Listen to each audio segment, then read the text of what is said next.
Seguimos en La Olla Sazón Pública y te decía que hoy vamos a conversar con Uli Brandt de la Universidad de Viena sobre el modo de vida imperial y vamos a profundizar este concepto. Quisiera que nos imaginemos un poquito, para terminar de introducir lo que va a ser esta conversación con Uli Brandt, nos imaginemos algunas prácticas en nuestro país. Tal vez una de las más ejemplificadoras es una fiesta de 15 años.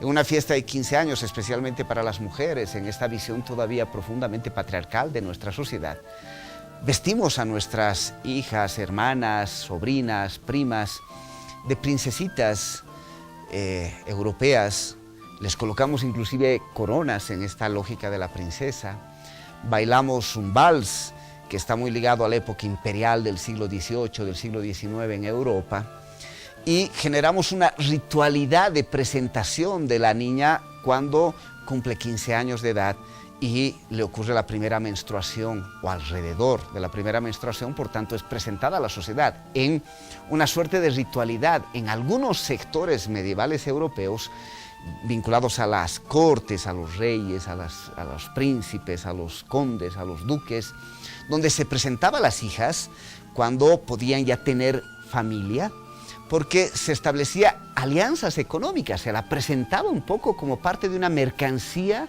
por el cual gente que tuviese riqueza, porque también era príncipe, porque también era conde, duque, lo que fuera, pudiera pedir la mano de la hija y establecer alianzas económicas y territoriales. Nosotros reproducimos esas formas en nuestra vida cotidiana, y no solo de los sectores económicamente pudientes en nuestro país, sino también de los sectores populares. Enraizada la tradición de los 15 años, pero resulta que si hoy hiciéramos una fiesta como esas de 15 años en Europa, la gente de Europa se podría reír de nuestra experiencia y nuestra práctica, no se reconocería. En Europa no se hace ese ritual del paso de los 15 años al estilo de muchas de nuestras fiestas. No todas nuestras familias hacen así, pero muchísimas sí, y muy arraigadamente. Podemos ir a otro ejemplo. La Casa Dorada en Tarija, esa hermosa casa a una cuadra de la Plaza Central, o el Castillo de la Glorieta en Sucre, para citar un par de ejemplos. No son construcciones de la época colonial, son imitaciones profundamente europeas ambas, pero son construcciones de finales del siglo XIX, es decir, en la época republicana, cuando ya habíamos generado un proceso de independencia en nuestro país. ¿Qué queremos decir con estos ejemplos? Que en nuestra vida cotidiana reproducimos unos modos de vida que, en su afán de configurar una suerte de señorialidad, generan una imitación del norte rico y opulento, y generan una suerte, al copiar, de una vivencia colonial interna que termina negando o colocando en un segundo plano nuestra propia tradición, nuestra propia capacidad creativa, nuestra propia sabiduría, nuestro propio conocimiento, nuestras prácticas comunitarias, etc.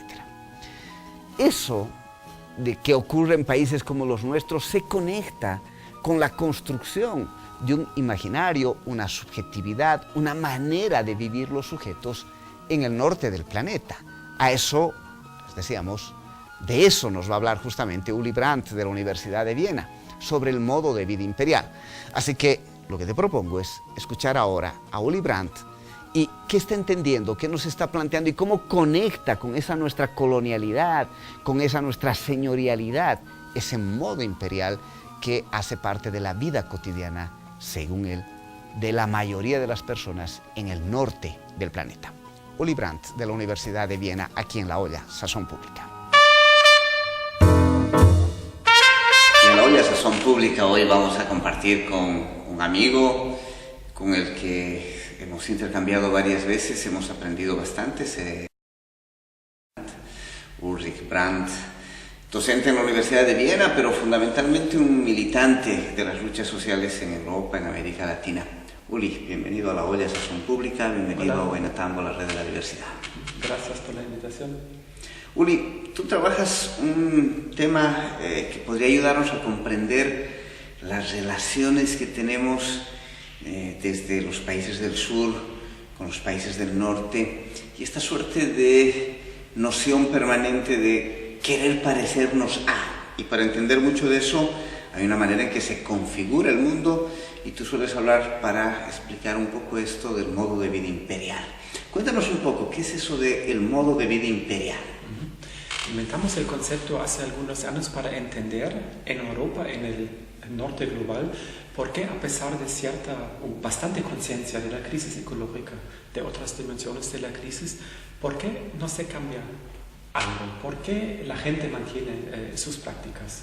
Y entonces proponemos esta noción de entender cómo en la vida cotidiana, de una manera normalmente inconsciente, la gente normal, la gente común, a pesar de todas las relaciones de clase, de género y todo, pero la gente común reproduce en su cotidianidad un orden mundial mediante el acceso, en principio ilimitado, no limitado, a la mano de obra barata y a los recursos naturales, no baratos, pero los recursos naturales, para mantener su vida, que significa movilidad, aquí automovilidad, que significa alimentos de alta energía, carne, otros consumos, que significa la producción de los medios de comunicación, que es alta tecnología, que significa de volar, de tener una movilidad muy acelerada.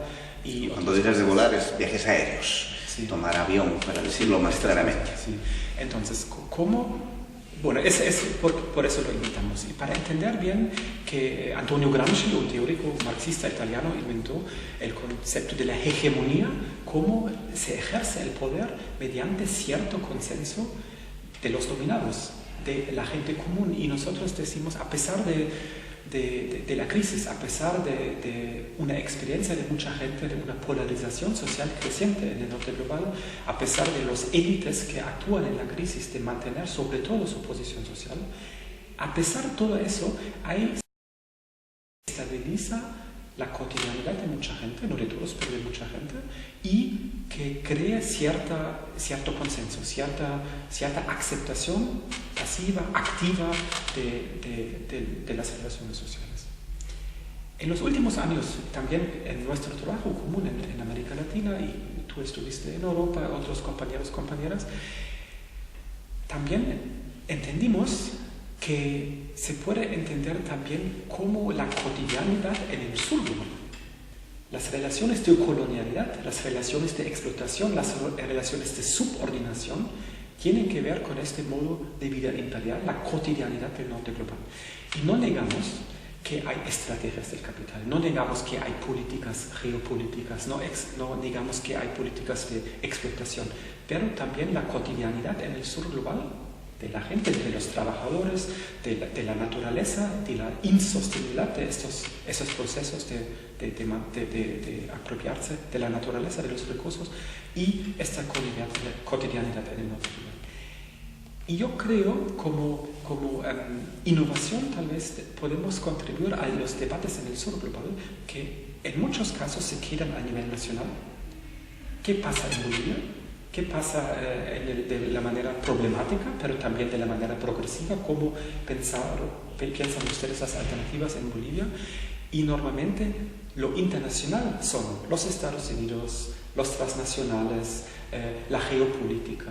Y tal vez el concepto puede abrirnos también un entendimiento que no son solo, por supuesto son transnacionales, por supuesto son gobiernos fuertes, por supuesto es la Organización Mundial de Comercio, pero también es la cotidianidad en otros lugares del mundo. Y como tercer aspecto,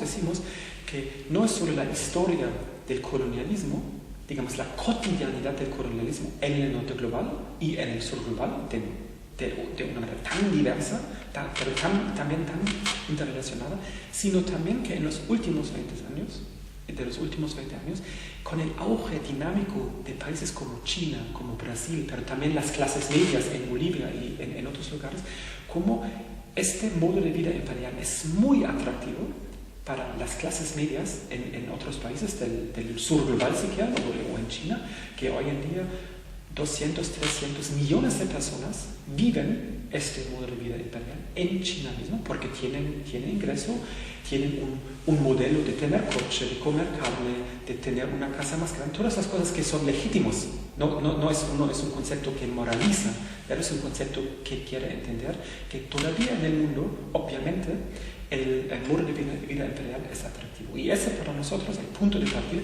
para entender y para buscar alternativas, de salir de este modo de vida imperial.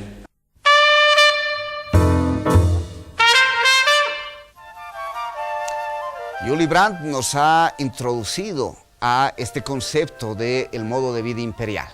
Le vamos a proponer que en el segundo bloque de la entrevista, aquí en La Olla Sazón Pública, nos profundice un poco más con ejemplos concretos, cómo ocurre esta reproducción de un sobreconsumo, de un aprovechamiento de la naturaleza, de un aprovechamiento de la riqueza de otros países en la vida cotidiana de las personas allá en el norte global, en este caso en Europa, desde donde él habla, desde Alemania, desde Austria. Pero también le vamos a pedir que nos coloque el debate y nos coloque elementos para comprender cómo eso está sucediendo en lo que él denomina el sur global, es decir, las clases medias en países como Bolivia o fundamentalmente en economías tan grandes como la China, donde hay una incorporación masiva a lo que él denomina este modo de vida imperial. De eso vamos a profundizar cuando volvamos en La Olla Sazón Pública.